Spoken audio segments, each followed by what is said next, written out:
They did. Apparently, the advance team from, I would assume, the Secret Service, they're only identifying them as federal agents. Now, sometimes they leverage other federal agencies when they're shorthanded. So maybe it was Marshals, maybe it was Homeland. Either way, they had feds that were there in plain clothes. The feds spotted this guy acting suspiciously. They didn't approach. That I can't really sort of ascertain why. But nonetheless, they did the right thing. They kept eyes on, and they got the L.A. Sheriff's Office over there. L.A. Sheriffs are armed, obviously. They did the approach.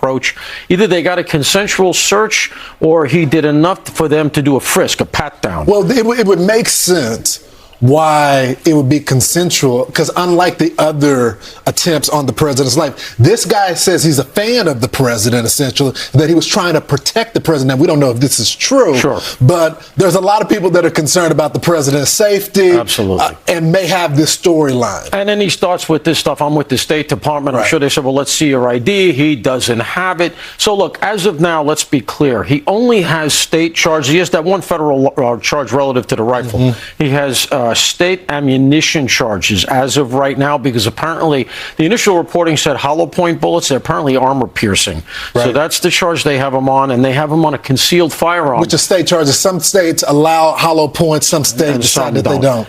So, but they have him on, interestingly, on a concealed firearm, not on his person. In the car, you can charge that. So right now they only have him on state charges. I bring that up because if the quote-unquote concerning statements that we've heard about are relative to the president, you would think by now we're into the third day, we might start to be hearing about the fact that the Secret Service is taking the case over and there's going to be a charge relative to the president. So far, we don't have that.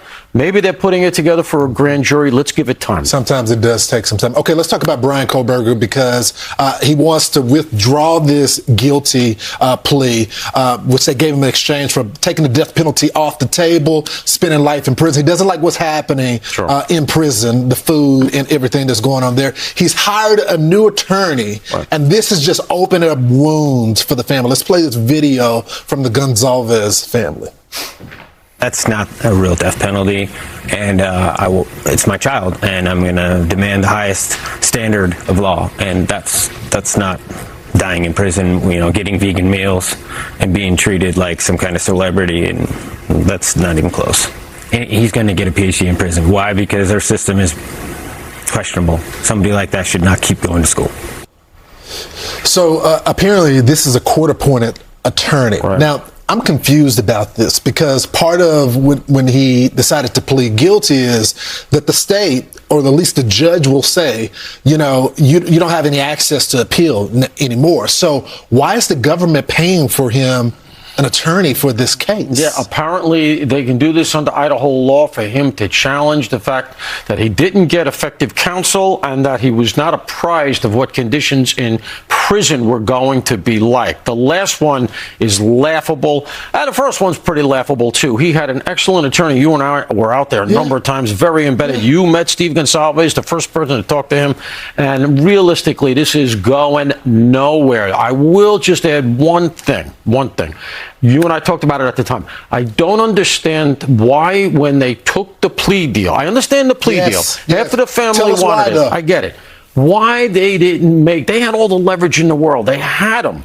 Why they didn't make him allocute on the record in more detail. All he said was, I did it. I'm guilty. All right. That's what they said.